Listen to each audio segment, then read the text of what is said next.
Welcome to the Salmon Runs YouTube. Enjoy the video. In this video, I will show how to open a Chevy Traverse key fob.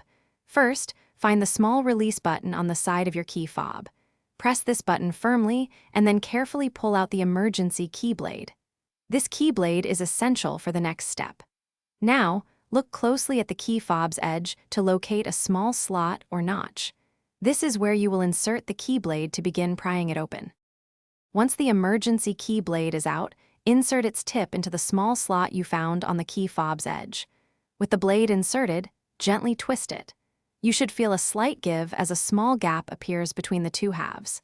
Continue to carefully pry the key fob open, working your way around the seam until the two sections separate completely. Take your time to avoid damaging the plastic casing. With the key fob open, you will see the small coin cell battery inside. Before removing it, pay close attention to its orientation, noting which side faces up. Most Chevy Traverse key fobs use a CR2032 battery. Carefully remove the old battery.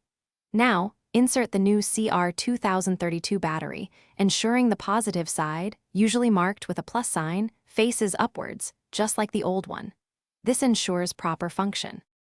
After replacing the battery, carefully align the two halves of your key fob. Gently press them together until you hear and feel them snap securely into place. Make sure all edges are flush and there are no gaps. Finally, reinsert the emergency key blade back into its slot until it clicks. Test your key fob to ensure it's working correctly. Also, check the description for a link to great deals on smart speakers and other helpful items. Thanks for watching. Consider subscribing if we helped you.